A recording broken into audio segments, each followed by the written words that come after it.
For years, I believed I was doing everything right, balancing my career, my marriage, and motherhood with precision. My husband, Jeff, was my anchor, always supportive, always present, while I threw myself into work, determined to prove my worth. He took care of the home, our children, and all the little things I overlooked, never once making me feel guilty for my ambition. I reassured myself that my sacrifices were temporary, that one day, everything would pay off. I can't pretend I'm enjoying this. Competing for a managerial position in my office has been brutal. I've done everything I can to stand out, but I don't know if it's enough. This promotion is my chance to step into leadership, to finally have a real voice in the company. I've wanted this for so long. I wish I could say I earned my advantage through hard work alone, but that would be a lie. For the past 2 months, I've been sleeping with my boss. I hate myself for it, but I told myself it was necessary. I'm not the prettiest candidate. I don't have a perfect body. I can't stay late every night or drop everything for last-minute travel. Other women in this race don't have those limitations. But I have a family, and this job could change everything for us. Jeff, my husband, is everything to me. He takes care of the kids, the house, everything, while I focus on my career. He never complains, never asks for anything. He just supports me no matter what. I love him so much it physically hurts, which only makes what I'm doing worse. But I can't stop. My ambition is too strong. I want this more than anything. I want to be in that boardroom, making decisions, standing among powerful people. At almost 40, I know this is my last real shot. I thought the worst was behind me once my boss, Ken, recommended me for the role. I was wrong. Now, he expects me to spend the weekend with him at a seminar where top executives will be watching me. It's an opportunity I can't afford to pass up, but I know exactly what he wants in return. I brought this on myself. I made the first move, after all. This was never about love. Ken loves his wife. I love Jeff. For him, it's just love. For me, it was leverage. But now it feels like a trap. Tonight, I have to go home and ask Jeff, the man who does everything for me, to let me leave again.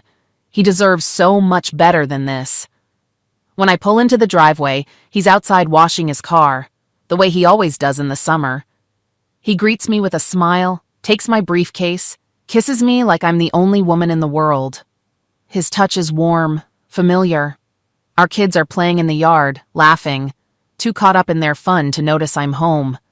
That realization stings. Jeff notices my disappointment and pulls me into an embrace, kissing me deeply, making me forget, if only for a moment. Even after 14 years, his passion for me hasn't faded. While other women complain about their husbands losing interest, Jeff finds every excuse to be close to me, to touch me, to remind me how much he wants me. He knows exactly what I need, how to turn me on, how to make me feel loved. And yet, I'm about to betray him again. I tell myself it's for our future, for the life I want to build for us. But as I stand in his arms feeling his love, I wonder if any success will ever be worth the price I'm paying. Reality snaps me back and my body instinctively reacts to Jeff as it always does. I want him, I always do. But tonight I feel unclean. I pull away using the excuse that the kids might see us. I promise to shower and meet him later, hoping a warm meal and his touch will ease my guilt. After my shower, I break the news about my weekend trip. Jeff, ever understanding, reassures me that it's fine. He'll spend time with the kids. When the house finally quiets, he undresses me, his touch patient and loving. He massages away my tension, making slow, tender love to me before we fall asleep in each other's arms. The next morning, as I get ready for work, I press a kiss to his forehead, silently vowing that this weekend will be the last time I betray him. He deserves so much better. 2 days later, Jeff and the kids drive me to the airport. We take my Volvo instead of his Mustang. He hates stuffing luggage into its small trunk, and the kids kicking his leather seats drives him crazy. My car, on the other hand, is a mess, littered with candy wrappers and gum stuck to the seats. If his looked like this, he'd probably have a meltdown, or a vasectomy. On the plane, I meet Ken and a few colleagues. We fly to the coast, then take a boat to the island. As we step off, I notice its name, La Isla Tentacion. It looks like something out of an old TV show, too picturesque to be real. Staff rush to grab our bags and lead us to check-in. The accommodations are a problem immediately. Ken and I are assigned a shared bungalow. I refuse outright. There's no way I'm risking people finding out. One rumor could destroy my career, not to mention my marriage. Ken looks disappointed but arranges a separate room for me. Exhausted from the trip, I settle in, only to hear a knock minutes later. Ken pushes inside the moment I open the door, already unbuttoning my blouse. I don't resist. I'm too numb to fight it. It's the same as always, rushed, emotionless, over in minutes. When he's done, he thanks me and disappears. I don't know if he's gone to the bar or his own room, and I don't care. I lie there in the dark, crying silently, knowing this is all my doing. I had foolishly thought that, since this would be the last time, he'd at least try to make it meaningful. But it's never been that. There were no dates, no real connection, just rushed encounters in cheap motels. It was never anything more to him than stress relief. I call Jeff, desperate to hear his voice, to feel something real. He tells me what he always does. I can come home whenever I want, even quit my job if I need to. He means it, he always does. His love steadies me. Tomorrow, I have to prove my competence to the other managers and secure their support. Saturday is supposed to be the real work day, followed by a networking event that night. We're scheduled to leave first thing Sunday. At breakfast, Ken drops a bombshell. None of the executive directors are here. It's just the 4 managers. I'm furious, but he insists this is an opportunity to secure a stronger position on the list of potential candidates. After we eat, he leads me to a private bungalow. Inside, I find Alan Jenkins, the accounting manager.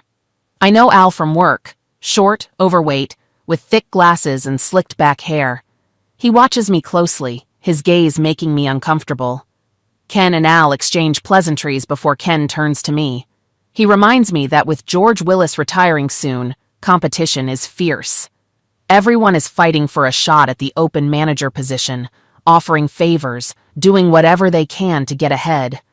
I already have Ken's vote, but that alone isn't enough. Al is here for a reason. His vote carries weight, and if I want to move up the list, I need his support. I hesitate, but deep down, I know what's expected. My mind races through all the ways I've saved the company money, the efficiency improvements I've implemented. None of it matters. Al shifts nervously as I reach for his zipper. Ken returns exactly 30 minutes later. Before we leave, he smirks and tells me to brush my teeth. I never imagined my ambition would bring me to this. After Ken led me to another bungalow, I knew what was expected. This time, it was Derek Martin, tall, lean, and one of the most influential figures in the company. Like before, I did what was required, numb to the reality of what I had become.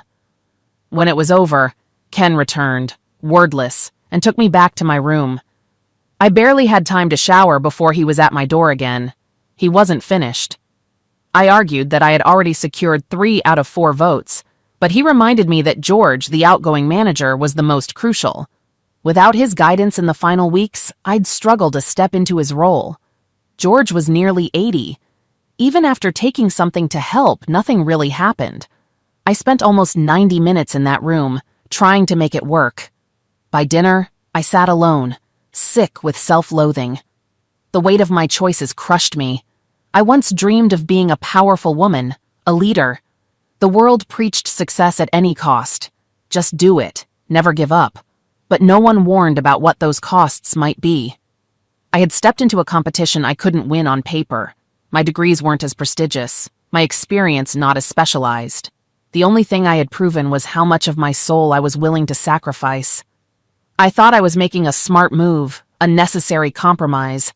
But Ken had turned me into his personal asset, passing me around like some company perk. Desperate for something real, I called Jeff. I wanted to hear his voice, to feel loved. But before I could, Ken and the other 3 managers showed up at my door for what they considered the main event. One by one, they used me, treating me like nothing more than a means to an end. When they were done, I curled up on the cold floor, empty and disgusted. The next morning, as we waited to board the boat back home, I overheard their conversation. They laughed about what had happened, shocked at how easily I let them do it. Ken bragged that by promoting me, they wouldn't have to worry about a smart young graduate making them look bad. I was the safest choice. Less qualified, less threatening, and most importantly, always available for whatever they wanted. They mocked Jeff, claiming I must not love him, that he wasn't enough for me. They laughed about how I had moaned the night before, assuming it was pleasure rather than pain. I wanted to scream at them to make them stop, but I couldn't. I needed to dry my tears first. As I walked past them toward the upper deck, their voices still rang in my ears. They joked about taking me into a back cabin on the boat, already planning the next time they'd use me. I stared at the horizon as the boat carried me home, the weight of my choices heavier than ever. The road ahead would be long, but I had to find my way back, to myself, to Jeff, to the life I had so carelessly thrown away. During the trip back, I picked up bits of conversation about the island. La Isla Tentacion wasn't just a name, it was exactly what it sounded like. A retreat designed for secrecy, where wealthy executives and influential men could indulge in affairs without fear of exposure. There were no water sports, no guided tours, just a playground for infidelity. Everything revolved around what happened behind closed doors. When I landed and saw Jeff and the kids waiting for me, all I wanted was to hold them tight and never let go. I had spent the entire trip home thinking about how much Jeff meant to me, how different he was from the men I had just left behind.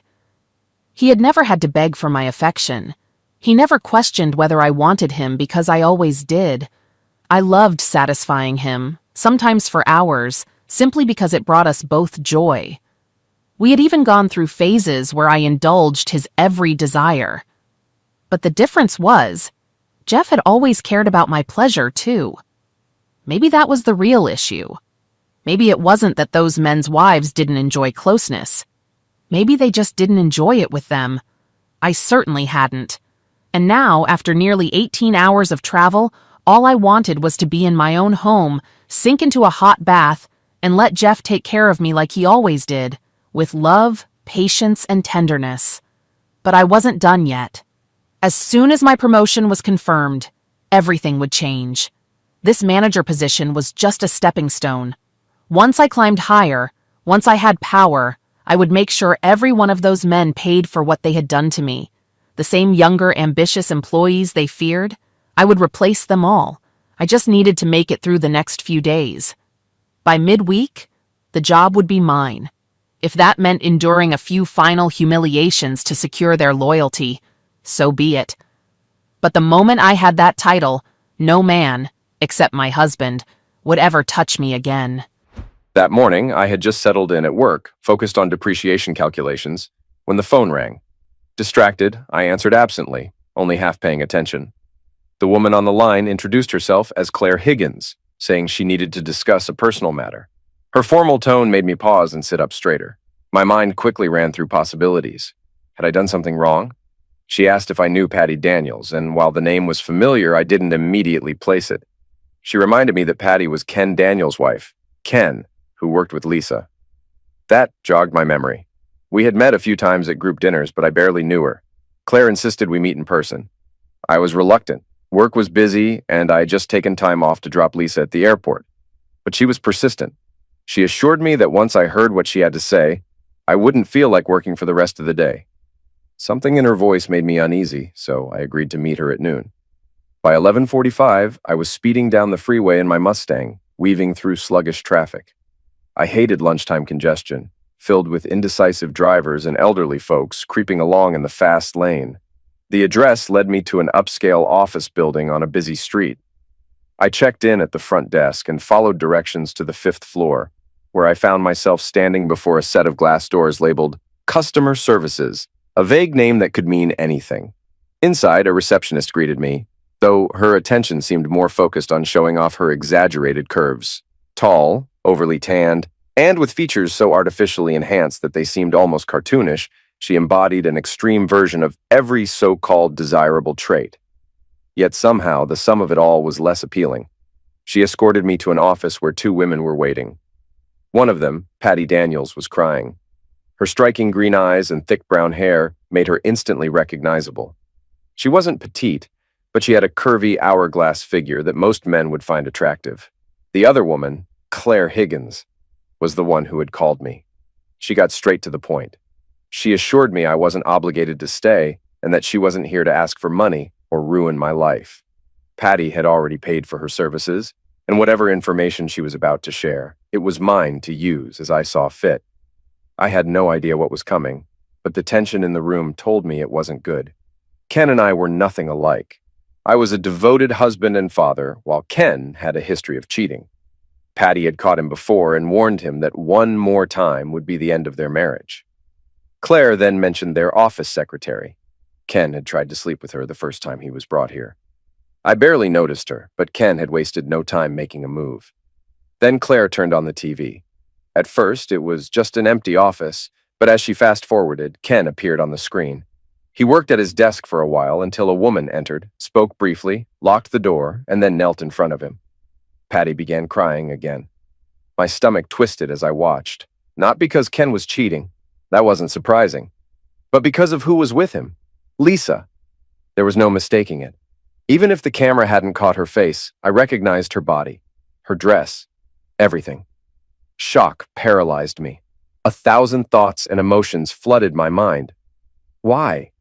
How long had this been happening? My hands clenched into fists as I struggled to form words. Claire fast-forwarded. Another hotel room, another man, Lisa again, doing the same thing. Then another clip, Lisa with a different man, someone I didn't recognize. Then another, Lisa with an older man, someone twice her age. And the worst, a scene involving all of them at once. I sat frozen, gripping the edge of the table so hard I thought I might break it. My other hand was gripping Patty's. She finally spoke, her voice hollow. She had forgiven Ken too many times, made excuses, blamed work stress, the kids, even herself. Maybe she hadn't been intimate with him enough. Maybe she wasn't skinny enough. But then she looked at Lisa and realized this had nothing to do with appearances. She was done making excuses. She wanted out. Patty had asked Claire to bring me here because she thought I deserved to know. Ken had joked about me, laughed about how I stayed home with the kids while he slept with my wife. He had mocked me in their recordings. My vision blurred with rage. I tried to speak, but Claire cut me off. She warned me, don't make hasty decisions. She advised me to take a breath, think carefully, and call her the next day. But I was done thinking. Nearly 20 years of marriage, and this is what I had? A wife who had turned into a corporate hoe? I slammed my fist on the table. I want this witch out of my life. I don't want her near my kids. Claire remained calm. Then you need to be strategic. The courts don't always side with the wrong party. If you want custody, you need to act as if everything is normal, until we have legal leverage. She asked if I had a lawyer. Patty suggested splitting one to save costs, since our cases were connected. Claire confirmed it was possible. Patty planned to take everything. Full custody, alimony, child support, the family home, half of Ken's pension, and a lawsuit against both Lisa and the company for allowing this workplace affair. I didn't care about revenge. I just wanted Lisa gone. But I would join the lawsuit against the company. I would sue Ken for ruining my life. And I would fight for full custody. My children deserve stability, and I refused to pay a single cent to a woman who had betrayed everything we built. I spoke with more anger than I intended, but I meant every word. Claire's voice remained calm as she advised me to keep my emotions in check. If I went home looking furious, Lisa would know something was wrong. She assured me that a lawyer's appointment was set for the next day and that the divorce papers could be ready by the end of the week. I needed to get tested for STDs. Just the thought of it made my stomach churn. I muttered that I'd try to calm down before heading home, though I wasn't sure how. As I left, Patty squeezed my hand gently, offering to talk if I ever needed someone. I nodded in thanks and walked out, my mind still spinning. When I got home, I forced myself into routine. I handed the kids their after-school snacks, checked the freezer for dinner, and went through the motions on autopilot. Outwardly, I looked normal. Inside, I was unraveling. I pulled out hot dogs for the kids and steaks for Lisa and me. Just thinking about her name sent a fresh wave of anger through me. To shake it off, I played with the kids in the yard, their laughter a temporary escape. A couple of neighborhood kids joined in, and I sat on the porch swing, watching them run around. But my mind wouldn't stop. Why? I knew there were two sides to every story, but I couldn't imagine any explanation that could justify what I had seen. I wasn't some old-fashioned fool. I understood that relationships had complexities, that some people had open marriages or unmet needs. But this wasn't a one-time mistake. Lisa's actions were habitual, effortless. The way she casually serviced Ken in his office, like it was just another task on her to-do list, told me this had been going on for a long time. And then there was the island trip. Had it been like that every time she traveled for work? Had she been sleeping with every man who gave her the slightest hint? I knew the straightforward approach would be to confront her the moment she walked through the door, demand answers, and file for divorce. But Lisa hadn't been honest with me, so she didn't deserve honesty in return. More importantly, I needed to protect my children. That meant playing this carefully, following expert advice, and ensuring I had the upper hand when it mattered most. And then there was Ken. That bastard had sat in my home, eaten at my table, pretended to be nothing more than a coworker. He hadn't just had an affair with my wife, he had passed her around. He had to pay for this. Patty was already divorcing him, but that wasn't enough. I needed my own justice. As I stewed over my next steps, Lisa pulled into the driveway. Normally, I would have gotten up to greet her. Tonight, it took effort just to look in her direction. She walked up to me, arms open, and hugged me as if nothing had changed. I forced myself to hug her back, but there was no warmth in it. She noticed. Still, she smiled playfully and hinted at something more, inviting me inside to watch her change. I forced a casual tone. I need to keep an eye on the kids. They've been a little too wild today, maybe too much sugar. Why don't you change and then come sit with me for a while? She smiled and went inside. The moment she was out of sight, I exhaled sharply and rubbed my forehead. I needed to get it together. I'd wasted too much time wondering why she did it, what I had done wrong, or what I hadn't done right. But the truth was simple. She was the one who ruined everything. The idea of being intimate with Lisa made me sick. I wasn't taking any chances, especially with my STD test results still pending. Looking back, I was relieved that the night I picked her up from the airport, she had only wanted a massage before falling asleep. At the time, I'd been frustrated, but now I saw it as a blessing. Less than a day ago, I had wanted her. Now I was actively avoiding her. By the time she came back outside, I was busy grilling. The neighbors had stopped by to pick up their kids, and I had invited them to stay for dinner, using the opportunity to keep myself distracted. I ended up stuck in a conversation with Ted, my painfully dull neighbor, about baseball and lawnmowers. He droned on about his Toyota Prius, convinced it was some kind of chick magnet. I nearly laughed out loud at the thought. I humored him with sarcastic remarks about speed and efficiency, but deep down, I was just using him to avoid Lisa. That night, I pretended to be asleep when she climbed into bed and kept up the act the next morning. Patty called during the day, and we talked for a while. She updated me on Claire's plan to break the news to Lisa and Ken and mentioned that Claire had a ruthless side. That meant I had to keep up the charade a little longer, but I could manage. By Thursday, I told Lisa I had a business trip for the weekend. A week without intimacy had made her irritable. But I reminded her that she had left me to handle everything the previous weekend. Since my parents were taking the kids to visit family, she had no reason to complain. That seemed to settle her down. As I packed, she watched me closely.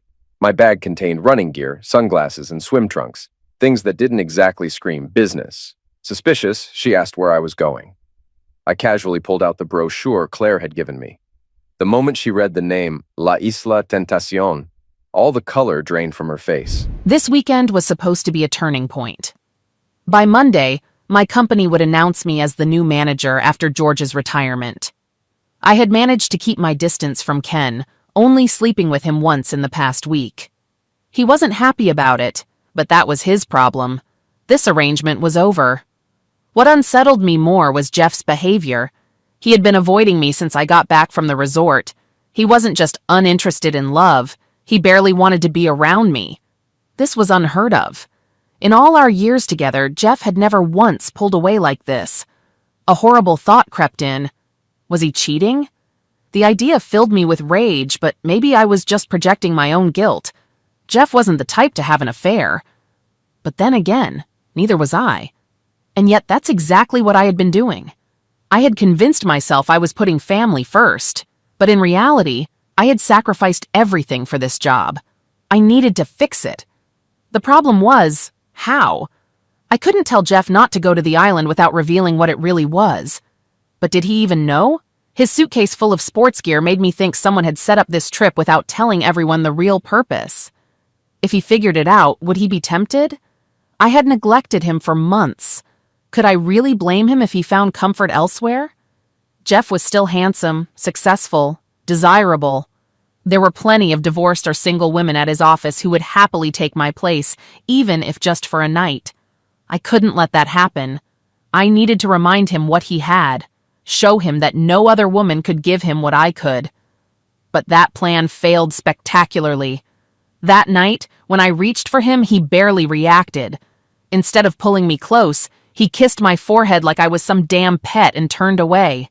When I asked why he'd been avoiding me, he shrugged it off, saying he needed to save his energy for the trip.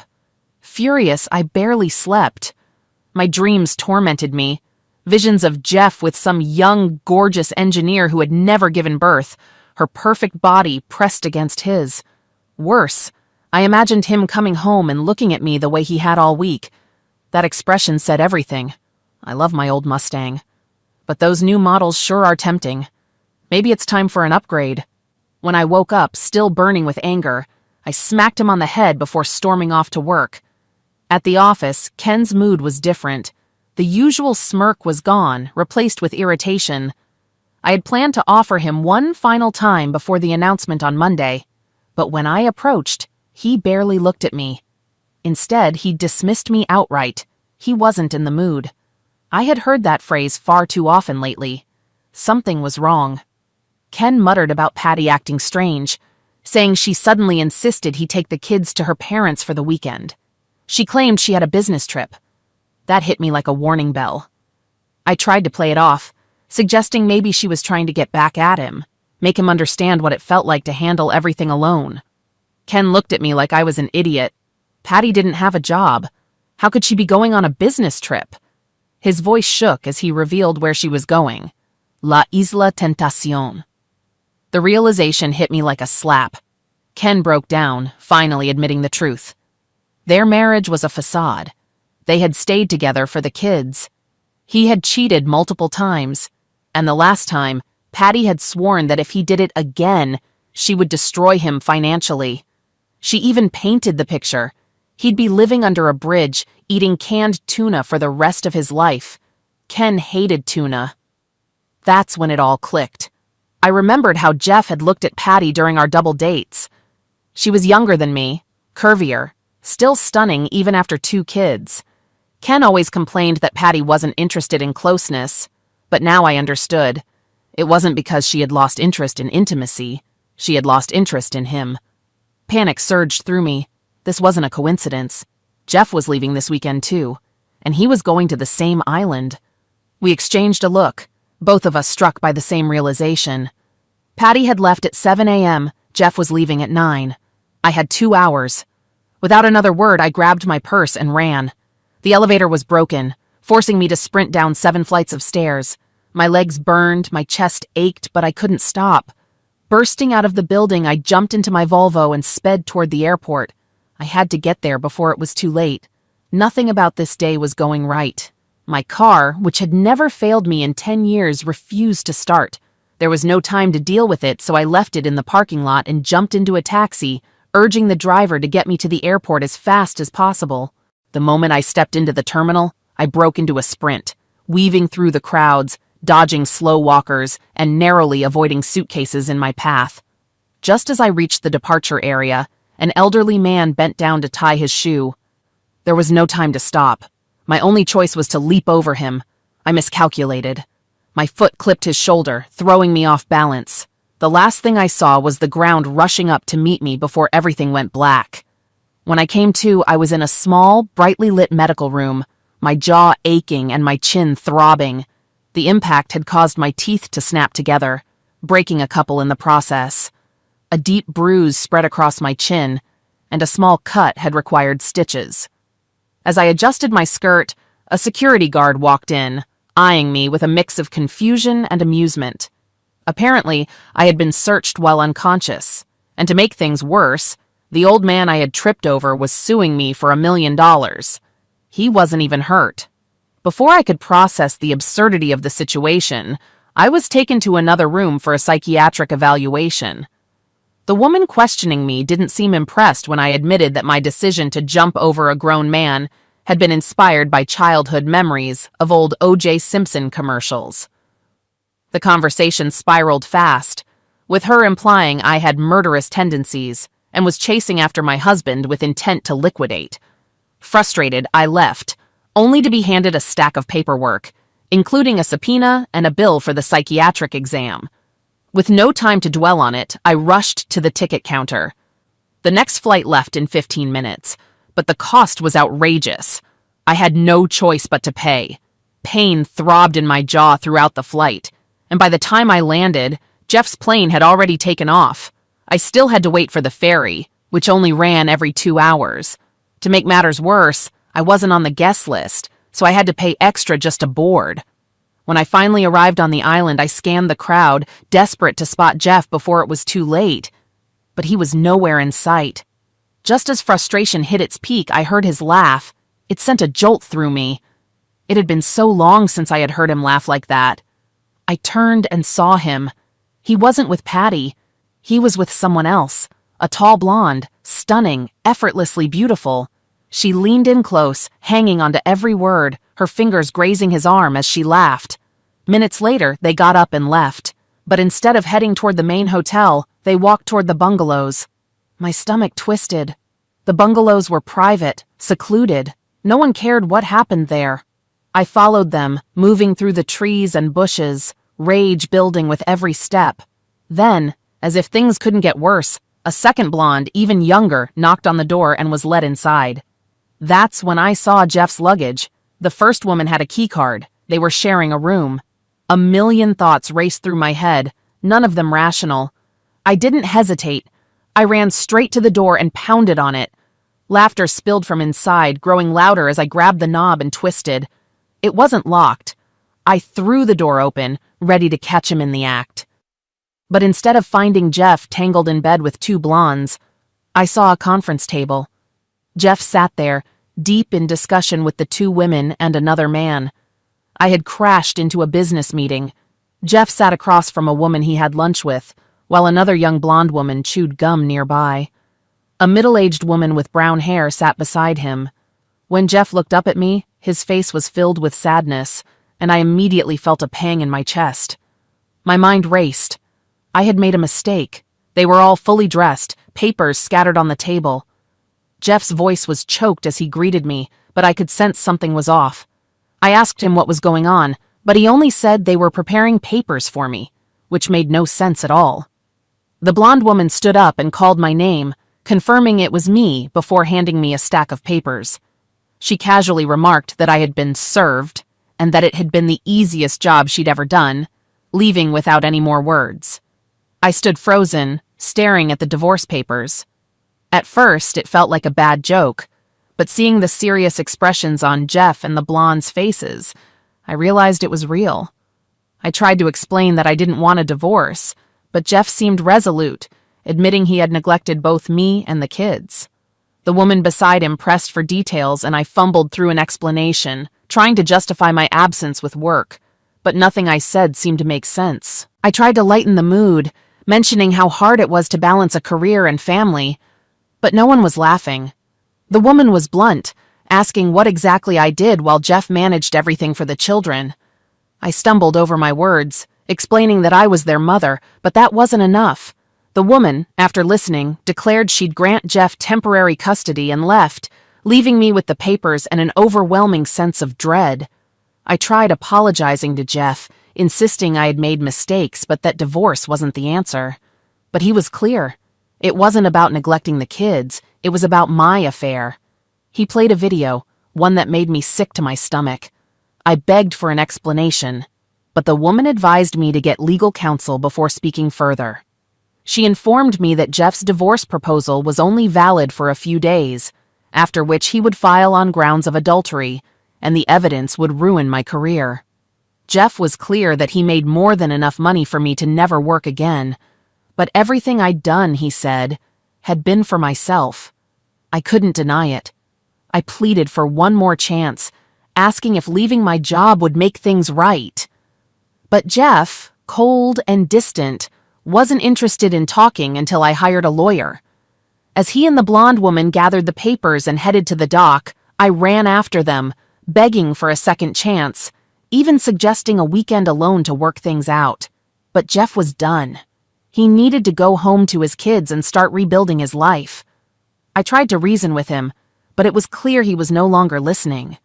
The porters loaded his luggage onto the boat, pushing me aside when I couldn't pay the fare, and the boat left without me. Stranded and desperate, I called work, only to be met with anger and blame from Ken, who accused me of ruining everything for him, too. The call ended abruptly. As I waited for the next boat, the reality of the situation hit me. The divorce, the video, the lies, it all felt like a nightmare I couldn't escape. I called Ken from my phone, but he didn't pick up immediately. When he finally did, he was breathless, furious. He blamed me for everything, saying I ruined his life and that he was going to lose everything, his family, his home, because of me. Then he hung up. While I was still reeling from the call, I saw the boat I was supposed to be on pull away, leaving me stranded. I had to wait for another one and pay an outrageous fee for the privilege. When I got home, I found a truck pulling away, a lock replacement service truck. I tried the door, locked. A feeling of dread washed over me. I called my parents and went to stay with them for a while, telling them that Jeff and I were having issues, but not explaining why. Mom assured me that Jeff and I would work things out, but Dad was more direct, asking where the kids were. I told him they were with Jeff's parents, and he didn't seem convinced. Later he told me he wasn't taking sides, but he still seemed to be making a point that Jeff was probably suffering too. That Sunday, Mom and I went through old photo albums, talking about happy memories, but I couldn't shake the overwhelming sadness. I had spent most of my adult life with Jeff, over 20 years, and now everything seemed to be falling apart. By the time dinner rolled around, I was in tears, wishing I could go back in time and fix things. Dad came home late, as usual, with some drawings from the kids. The first one was of Jeff, the kids, and me. Jeff and the kids were smiling, but I was drawn apart from them, looking sad. Dad pointed out that the kids knew something was wrong, even if no one had told them. He talked about how Jeff had been hurting and how he tried to ask my father for help, but didn't want to admit what was really going on. He said Jeff was trying to hold everything together but couldn't. After a while, I changed my approach and tried calling Jeff again, but this time I asked him directly what he had done. Maybe he needed someone to talk to. His response was short. "I need to ask you." I could hear the pain in his voice, but it was clear he wasn't ready to open up.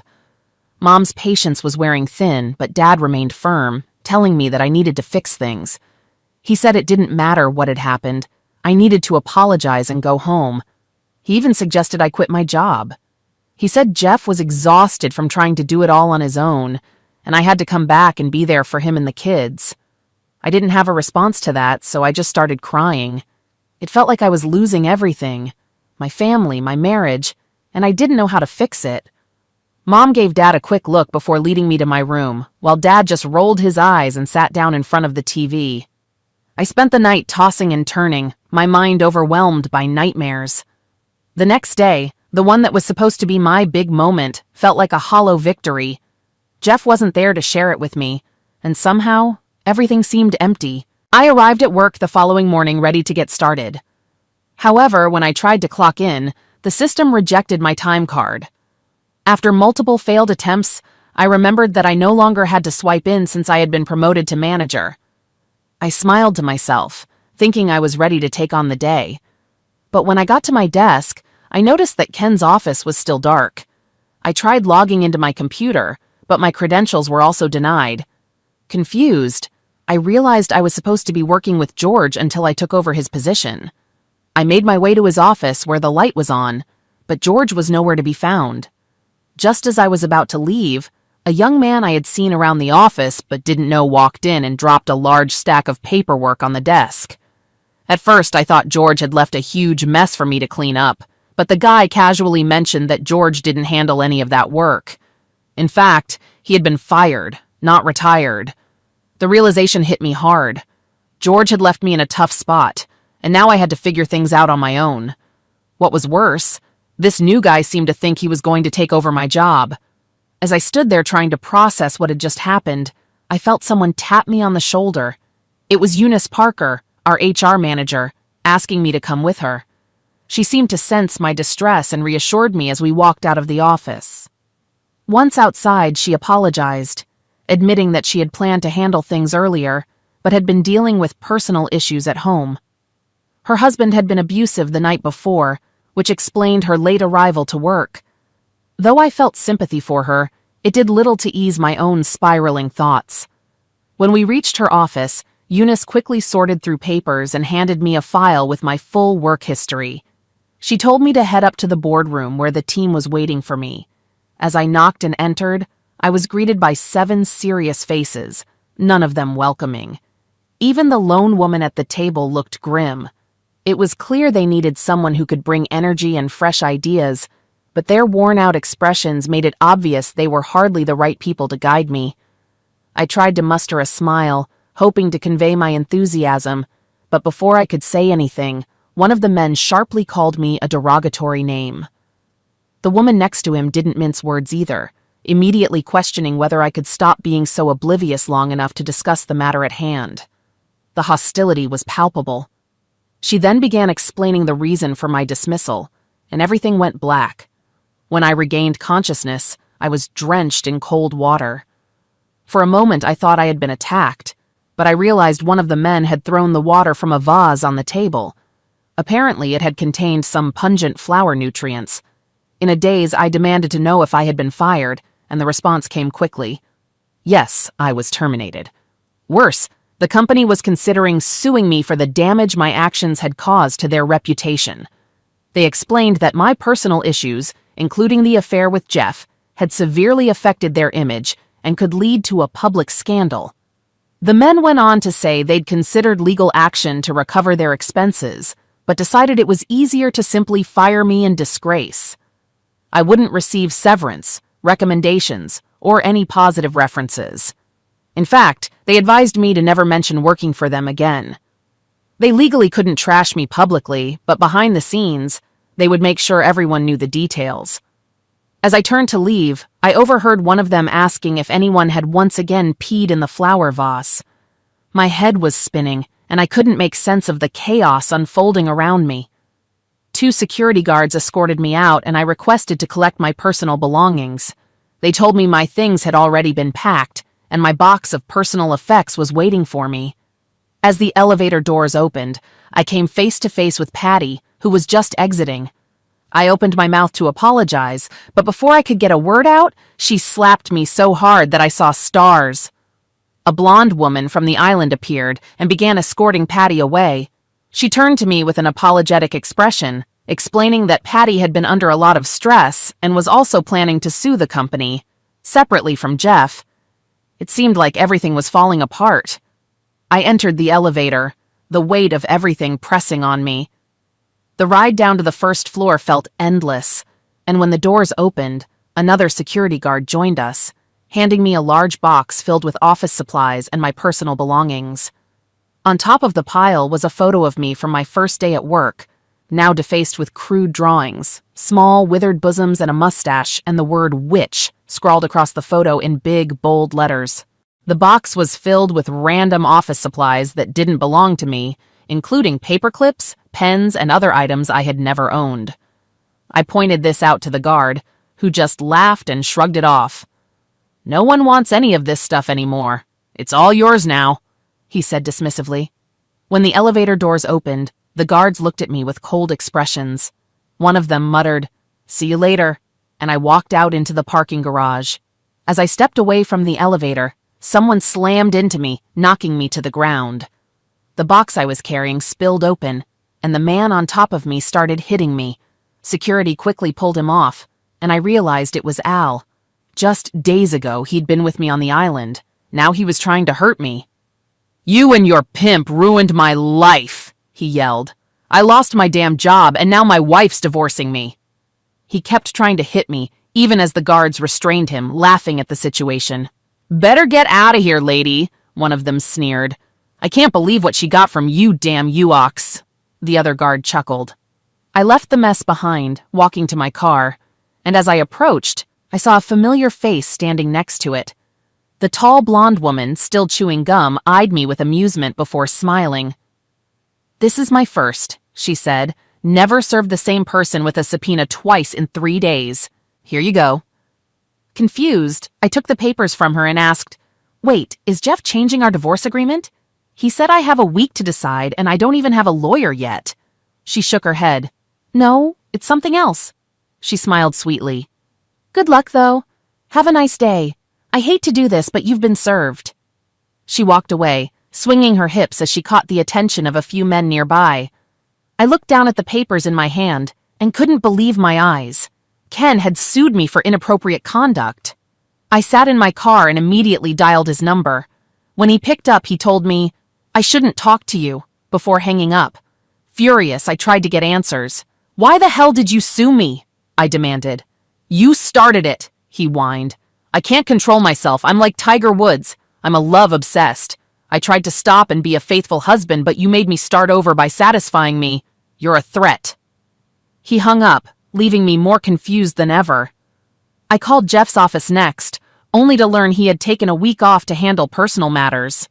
Pulling into the driveway, I saw Jeff's Mustang in the garage just as he arrived home. I rushed toward him, desperate to talk, but he slammed the door in my face. I knocked on the door, but a few minutes later, Polly arrived, and Jeff had already gotten a restraining order against me. My parents had to bail me out of jail. Over the next few weeks, I could only communicate with Jeff through our lawyers. I fought the divorce with everything I had. I watched the house every day, hoping for a chance to see the kids. Jeff let me visit them when I wanted, but it wasn't the same as having him there. Jeff started meeting with Patty for dinner, though nothing romantic came of it. Once Patty's divorce was finalized and her lawsuit against my company was resolved, she moved out of state, selling the house she had shared with Ken. I heard Ken had been attacked before he left and dropped his lawsuit against me before disappearing. I couldn't shake the feeling that Jeff might have been involved. One by one, the company's former managers were let go, and most of them were facing divorces, except for George, who was a widower. The stress took its toll on him, and his health worsened, eventually landing him in the hospital. Then, about a month into my divorce battle, I received surprising news. I was pregnant. Knowing how much Jeff adored being a father, I was certain he couldn't walk away from this child. My lawyer reached out to him, and Jeff agreed to provide support during my pregnancy. This gave me a small window, about 7 months, to try and rebuild what was broken. During this time, Jeff brought the kids to visit me a couple of times a week, but he never spoke to me directly. Eventually, I cornered him.